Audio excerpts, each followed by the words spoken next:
All right. Hello, everybody. I am Karen Bradley McNeese, dietitian with the UK Health and Wellness Program. Thank you for joining me today for Healthy in a Hurry. Somebody just let me know you can hear me and see me okay. Just give me a thumbs up or something in the chat box. I always like to make sure. Thank you. Okay. Also, if you wouldn't mind to put something in the chat box that just says hi, here, whatever. It's the only way I can take attendance and know who is here, and that's really helpful for our data and evaluation. So yeah, thank you so much. Just put something in the chat box and I'll be able to know you were here. I see a lot of familiar names and I see some new names too. So hello to my old friends and welcome to my new friends. I'm really glad that you're here. Okay, so we are offering this session today in honor of National Nutrition Month. March is National Nutrition Month, and as coincidence would have it, today is actually Registered Dietitian Day. I didn't plan it this way, but it is. So happy Dietitian Day to me. I was joking with a colleague earlier that I think I'm going to celebrate with some chocolate and wine later. I mean, how better to celebrate that, right? All right. Oh, thank you, Terry. I don't exactly know what Happy Registered Dietitian Day means, but I appreciate the love and I'm really happy to be able to be here with you all today as a way to celebrate. All right. Well, we're going to keep it pretty light today, and fun and casual. Oh, oh, thank you. Uh, One of the things we hear from our UK folks when we ask them what they want to, have more of in terms of nutrition and nutrition information, we always hear that they want more recipes, recipes, recipes, recipes. So that's what I'm going to deliver to you today. The twist is these are all recipes from my own kitchen, which hopefully you like that twist. I do think people have some natural curiosity about what dietitians actually eat in their own homes. Uh, Maybe you have certain expectations of what that is, and maybe some of what I share with you today will be a surprise to you. um, Hopefully in a good way, to show you that, I do try to practice what I preach in terms of moderation and enjoying all foods. Um, but yeah, I'm just gonna walk you through. I've got a nice PDF prepared, with all the recipes. We're gonna look at 13 recipes. We're gonna look at 10 kind of main dish recipes and three additional recipes I think you might like. Um, I am recording this session, and uh, after the presentation, I will send an email out to everyone that registered, with a link to the recording as well as the PDF that we're about to look at so that you will have this recipe packet for yourselves. Okay? All right, let's go ahead and let me get this shared for you. One thing I didn't plan to say this, but I'll say it because people find it interesting. I didn't grow up learning how to cook. Um, I became a dietitian and had graduated from college and became a dietitian before I really knew how to do much of anything in the kitchen, which sounds a little strange, right? You might think that people become dietitians because they have this great interest in cooking and are really experienced with food, in that way. And I was not. So I was what you might call a late bloomer in terms of learning cooking basics.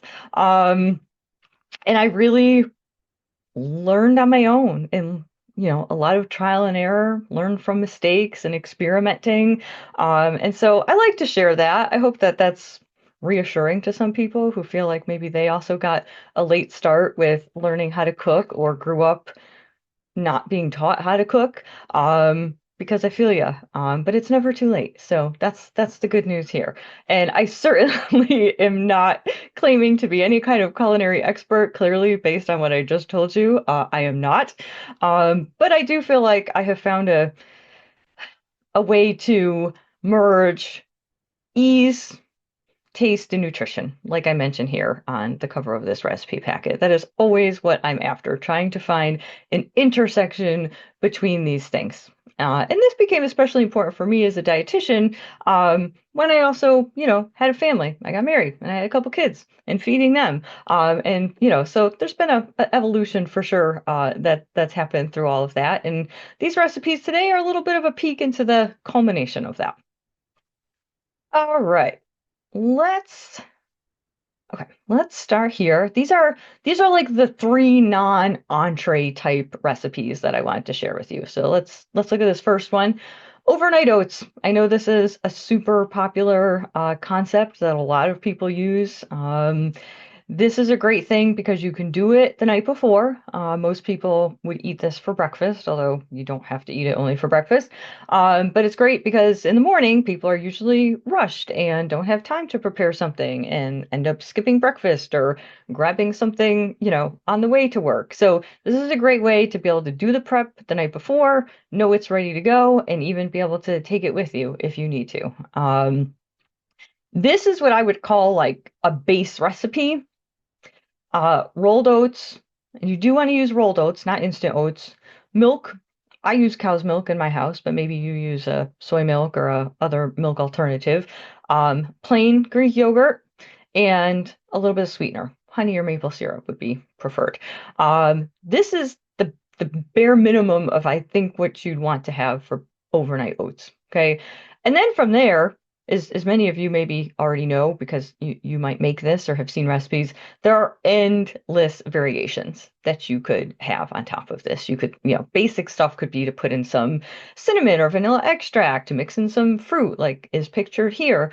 There's also permutations that do, chia seeds or flax seeds, or doing even like um, real specific flavors like carrot cake flavor or banana bread flavor or I don't know, all kinds of things. So you can certainly kind of Google a lot of those permutations on your own. But I know for me, when I got started with overnight oats, it was really helpful to just have this base recipe that at least I had that. And if I wanted to jazz it up from there, I could. But I don't always. This is to me totally sufficient how it is.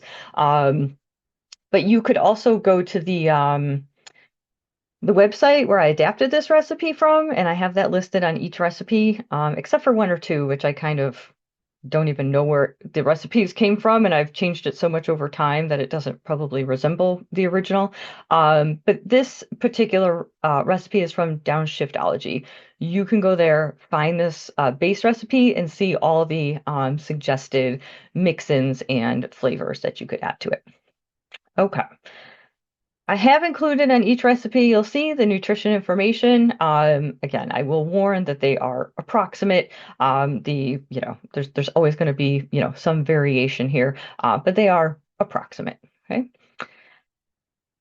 Protein balls, these make an excellent snack. They even can be a great dessert if you're someone with a sweet tooth and want to feel like you are having something sweet, but also want to be getting something a little nutrient dense compared to other types of sweets. This is something I recommend for my clients a lot. Again, this is great because you can do it ahead of time and you can do a whole, it will make quite a bit at one time. So you can do this on the weekend or whenever and then have it ready to go. This is again, kind of like the oats, just one kind of recipe. There are also endless variations. You could visit the website where I got this one from, Eating Bird Food, and they have a whole list of other suggestions of things you could mix in and different flavor profiles. Okay. I just happen to love peanut butter chocolate combinations, and so this spoke to me, and this is the one I use at home. Again, rolled oats, peanut butter. You could use a different nut butter if you want. Honey, chocolate protein powder. Now, if you don't have a chocolate protein powder, you could just do a plain protein powder, like unflavored, and add some cocoa powder. And then I like mini chocolate chips. I don't know if anyone here uses mini chocolate chips. I find them really helpful because you get more of a chocolate distribution without having to use a whole lot of chocolate chips, right? So the mini ones, they spread out a little bit and give you a lot more like chocolatey taste throughout compared to the big ones. So I love using those in something like this or just any kind of baking in general with chocolate chips. I have a stand mixer that makes this really easy. I've never done it by hand. It does sound like it's a little bit of, a little bit of an arm workout if you make this, just mix it up in a bowl, but it certainly can be done that way. Okay. I use a little ice cream scoop to scoop them out, put them in a glass container, and store them in the fridge. They keep for several days. Okay. They start getting a little dry after a few days, but other than that, they're great. Okay. I was going to mention that the chocolate protein powder I like to use, just again, because people always ask, well, which one do you use? There is something called Naked Whey. Whey protein powder is a high quality protein powder that the body utilizes very well. Most people tolerate it quite well. And it's pretty inexpensive and easy to find. I like the Now, or not the Now, the Naked chocolate protein powder because it has just a little bit of real sugar and cocoa powder in it. I'm kind of sensitive to the flavor of artificial sweeteners and I don't like them. I just don't like the taste. So it's hard for me to find ones without those sweeteners in them. But the Naked Whey, the chocolate is just cane sugar, cocoa powder, and the whey protein powder. I believe those are the ingredients. All right. Ooh, egg bites. Okay, so this again, this could be breakfast. I know that's probably what a lot of people are thinking, but this could make a great snack as well, a very high protein snack, low carb snack. Um, so 6 eggs actually is going to make 12 egg bites in a muffin tin. That's how you make these. You make these in a standard sized muffin tin. But the 6 eggs are going to make 12 once you combine it with the cottage cheese. Okay. You do need some kind of blender. I use my little NutriBullet that I make smoothies in. That works great for this. But a blender or a Vitamix or something like that, you are going to need to incorporate the cottage cheese in with the eggs. Then you just add a little salt and pepper. And again, this is kind of a base recipe. This is the minimum. And then from there, if you want to add mix-ins, you could certainly do that. When I made this, or when I usually make it, I do add a little bit of diced ham and some shredded Swiss and Gruyere cheese. Really great combination. Certainly, this is a great opportunity to work in some veggies. You could put veggies in here. Of course, that'd be recommended. I would recommend cooking your veggies first. That's why it says cooked vegetables, because if you put raw vegetables in here, water is going to cook off of those raw vegetables and make your egg bites kind of soggy and watery, and that's not really great. So yeah, just make sure they're cooked. Oh, Sharon, thanks for asking. I buy mine on Amazon. Naked Whey chocolate. I'm just putting it in there so everyone can see it. Yeah. I was saying now, because the plain whey protein powder I buy, the plain unflavored one, is Now. It's just NOW whey protein powder. Oh, yeah. And I also buy that on Amazon. But those are the two I use. Again, there are endless versions out there. So you pick the one that works best for you. I know Swiss and Gruyere. I actually found a shredded mix of Swiss Gruyere and cheddar at Walmart. I didn't know there was such a thing. Yeah, it's so good. So that's what I used. I used that and again, some of those ham bits. There's a little instruction here on how to do the mix-ins. It's best to like put in some of the mix-ins on the bottom of the muffin cups and then pour your like quarter cup or so of egg mixture over it and then distribute the rest of the mix-ins on top of that. That's a way to get the mix-ins easily distributed throughout your egg bite. All right. Okay, so now we're going to move into more kind of entree types of recipes. This is the only recipe I have where I have prices listed here, okay, in cost per serving. Uh, I did this, there was a reason I did this at one point when I was, I think, doing a lesson about, healthy eating on a budget, just to kind of show like it can be easy and it can be cheap. And this was one recipe that really struck me as super easy and super cheap. And I was actually curious to know how it broke down as in cost per serving. And this is pretty recent information. Um, so you can use ground chicken instead of ground beef. That certainly cuts back on the cost, but it cuts back on, the calories and the fat as well. Looking for a less sodium or reduced sodium chili seasoning mix. No salt added diced tomatoes and no salt added canned beans. Okay. With your canned stuff, right? Added sodium is going to be one of the biggest things you want to watch out for. And it's pretty easy to find these things in no salt added versions. And then it's just one pan, two steps, and you are done. Okay. This is, I know what most people know how to make chili. Everybody's got their own preferred version and all of that. But I mean, if you are looking for basic, healthy, cheap, you've got everything in here. You've got your protein, you got your veggies, you got your fiber with your beans. Yeah. And $1.70 per serving. You can't beat that. All right. One theme you're going to see as we go through here, some of you already know this about me. Um, My other identity here at UK Health and Wellness is the lazy dietitian. Some of you may have attended some of those sessions in the past. But one theme you'll see through these recipes, because they're from my kitchen, is that I take a lot of shortcuts where I can. And by shortcuts, I mean things that will save me time and energy in the kitchen, but not super sacrifice taste or nutrition. Kind of like the no sodium added canned stuff up here. Easy swap, it costs the same. And I've, dramatically cut back on the sodium. Okay. Just like using a less sodium chili seasoning mix. Like instead of putting that mix together myself, I can get one that is ready to go and, a reasonable amount of sodium in my mind for my needs. Okay. So you're going to see that a lot throughout here, this theme of shortcuts. Oh, good, Leslie. All right. So just I'm throwing my other chili recipe in there, creamy white chili. This is, you can again use the ground chicken, shredded rotisserie chicken is also awesome. If you didn't know, you can buy day-old rotisserie chickens at Kroger for a discount. If you go to the deli section, they'll have the ones from the day before cold, and marked down to like $5 or so, which is a great deal. And then this is a great way to use something like that. Um, Onion. Almost always, I am using frozen diced onion. Almost always. Okay. Almost always, I am using jarred or like the little squeezy bottle of minced garlic or chopped garlic. Okay. So when I talk about shortcuts, this is the kind of stuff I mean. There we go. We got our canned beans. You could try to look for a lower sodium versions of those. Chicken broth that's low sodium. Green chilies. Yeah, basic spices you probably have in your pantry. And then we've got our mix-ins here. If you want to be a little a little lighter, you could go with plain Greek yogurt and half.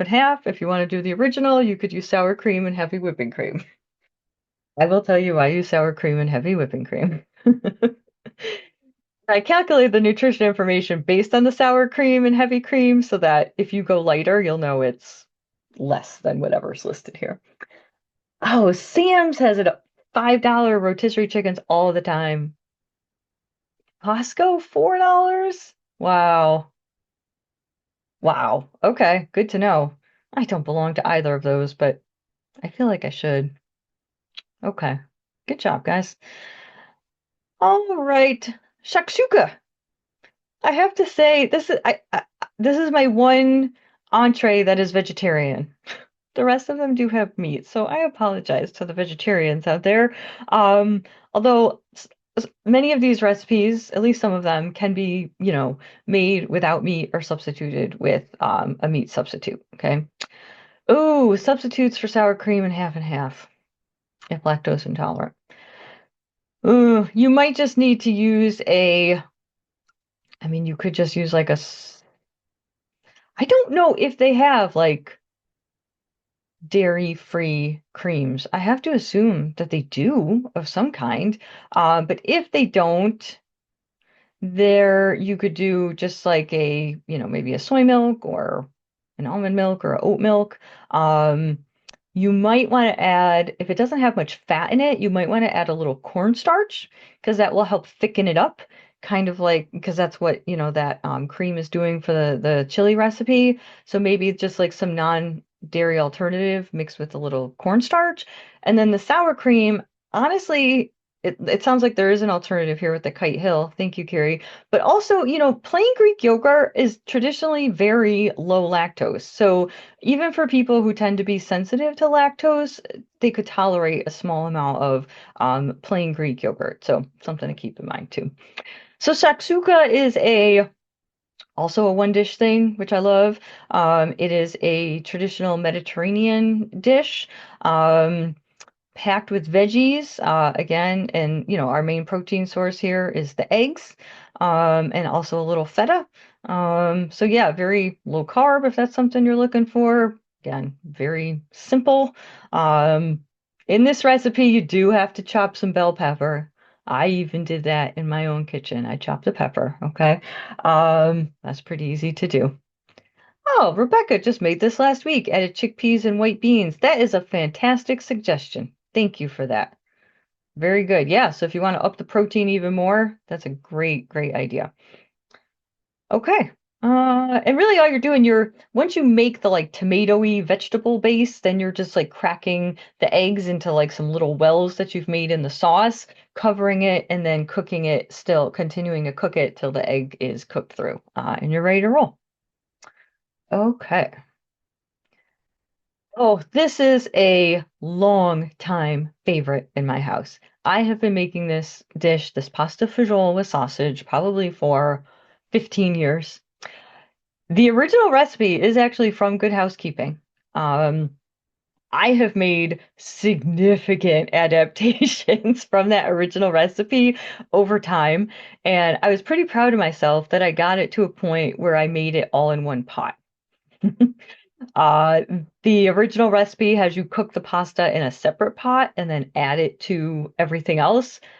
I finally figured out it's not that hard to do this where you cook the pasta in with the rest of the stuff, eliminating the need to pull out an extra pan and wash it when you're done. Okay. Uh, oh, but this recipe it's fantastic. Everybody gets really excited when I make this at home. This is something that's easy to make without meat. Okay. You're gonna lose a little bit of the flavor if you're not using some kind of Italian sausage, but you could just add more beans and you could just add maybe like a teaspoon or so of Italian seasoning in there, and it should be pretty similar. Okay. Chorizo burrito bowl. I am sharing this with you in honor of my 16-year-old daughter who absolutely adores this dish. My son, he's 13. I don't know, something about this doesn't speak to him, but man, my daughter's favorite dish. Me and my husband love it too. Um, and chorizo. I mean, I know not again, like the leanest meat out there, but it is full of flavor and is really easy to cook because it's basically just like a ground meat, so it cooks up really quickly. Um, I originally got this recipe from a like meal kit delivery service called Dinnerly. You can see that listed on the bottom of the recipe here. I don't know if anybody's tried that. It's kind of like a cheaper, simpler version of like a Hello Fresh or something like that. But I experiment with those things from time to time because, that's my job. But yeah, this came in our meal kit and I'm like, this seems really easy to just adapt on our own. I could make this myself. And so yeah, here's the version. Again, very simple, simple, simple stuff. But the contrast of like you're making this little tomato thing that has like oil and the red wine vinegar and some salt and sugar. The contrast of that with like the chorizo and the beans and the cheese. It's just a great, great combination of stuff. I actually often double or triple the tomato part. That first, step you see there, the tomatoes, oil, vinegar, sugar, and salt. I often double or triple it because we love putting that on there so much. It's just so good. All right. Goodles. Anybody heard of Goodles before? Okay. It's like a very specific product, okay? So it's mac and cheese, it's boxed mac and cheese. but it's made from chickpea pasta. And also the cheese powder is pretty minimally processed, I guess you could say, for mac and cheese. It's, I'd say, a more quality ingredient list than Kraft mac and cheese or similar products. But I love this stuff because it's the pasta is chickpea, so it's high protein, high fiber. Um, oh, Sam, that's so awesome. Okay, there were no leftovers. Sweet. Yeah, but this Goodles, it's God, this is the Chetty Mac. That's like the traditional yellow like mac and cheese flavor. They have other flavors too, like a truffle something and like a hatch chili something. I mean, they've got a few flavors. But we like this better than mac and like Kraft mac and cheese, which is always what my kids love growing up, but now this is like the new favorite. Um, but yeah, this is a super simple dinner. Any kind of ground meat, you get some onion, tomatoes, water, and 2 boxes of your Goodles. All right. The Goodles is good to eat just on its own, too, I will say. You can find it anywhere too. These Goodles, you can get them at Walmart, you can get Kroger, although I will say they're like $1 cheaper per box at Walmart than they are at Kroger. So, and they do cost a little bit more than the Kraft mac and cheese, so you might want to try to shop for them there. Ah, Donna tried chickpea orzo last week. Very nice.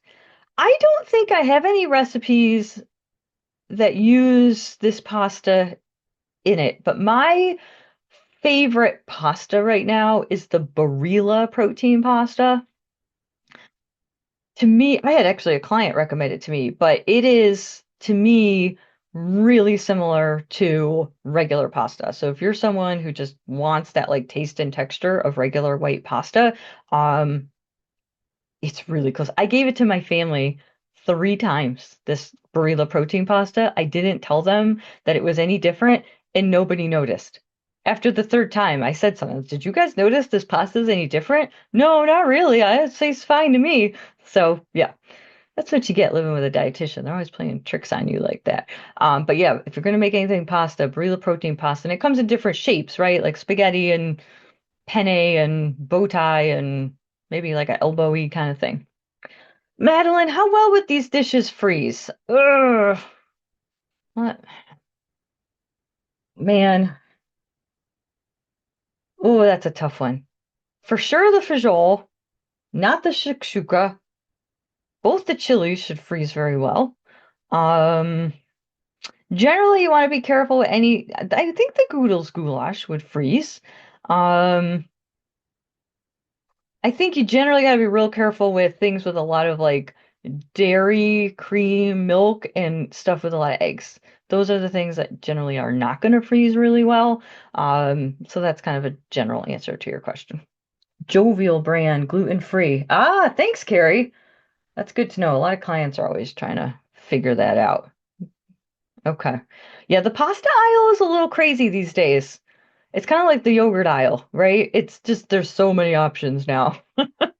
So that's good to know. Ground beef and cabbage. I just made this last night.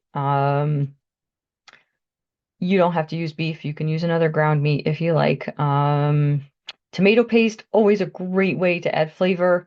I particularly love smoked paprika over regular paprika. I only use smoked paprika. It's got just a whole nother level of flavor that I love and recommend.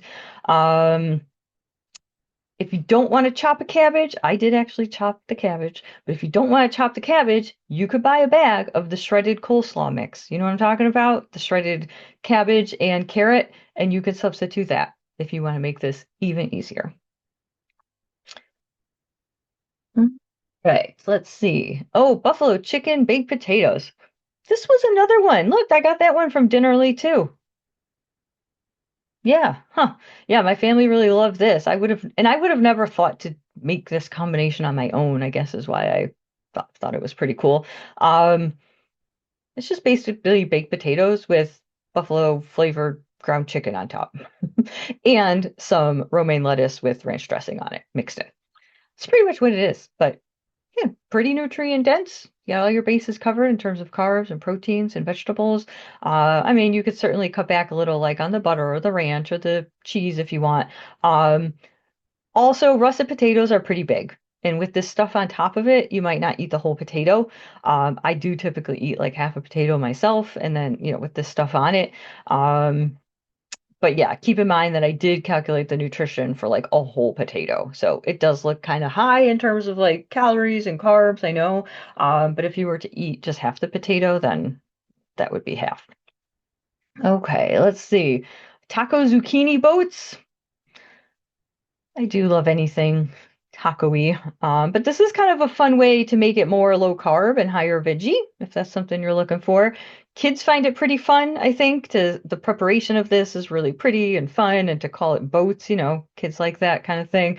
Um, the hardest part of this one is just prepping the zucchini, which is not even that hard, but you're just slicing the zucchini lengthwise, and then you're using like I usually use like an ice cream scoop or like a big spoon to just like scoop out like the seedy flesh part, and then that's what creates like a little well that you put your filling in, and then you're baking it in the oven. And zucchini is a pretty cheap, accessible, all year round type of vegetable too. Donna, yes. Yes, and I'm going to tell you a secret here. Um, Pretty much all the nutrition information I've calculated here, I use ChatGPT. So also too, if you're looking for recipes and you're like, oh, this doesn't include nutrition information, I'd like to know, I copy and paste the nutrition or the ingredient list into ChatGPT and say, analyze this recipe, and then you tell it how many servings, and it gives you the results. So I did use ChatGPT for this. That's where you got the chickpea orzo. Okay. Yeah, it is pretty amazing, Jody.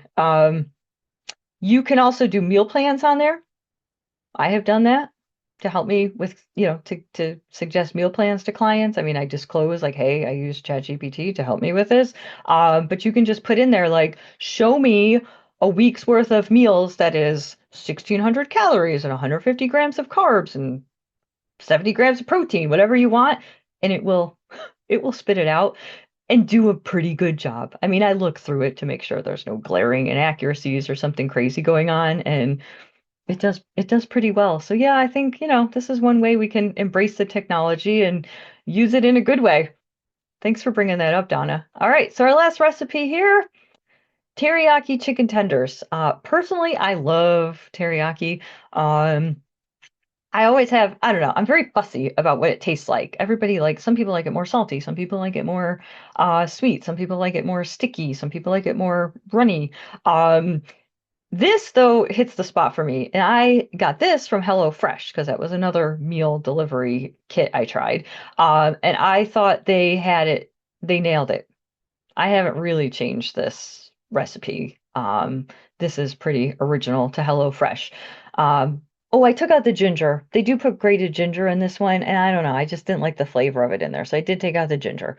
Um, but yeah, if you want to make your own teriyaki sauce, which I would recommend, because a lot of the ones you buy at the store are going to be higher sodium and higher sugar. Um, and to me, this strikes the exact right balance between sweet, salty, and acidic. Super easy. Oh, have you noticed that too, Kyle? Yeah, I don't know. Sometimes depending on what ginger's in, it tastes like soapy to me or something. Well, that's just me.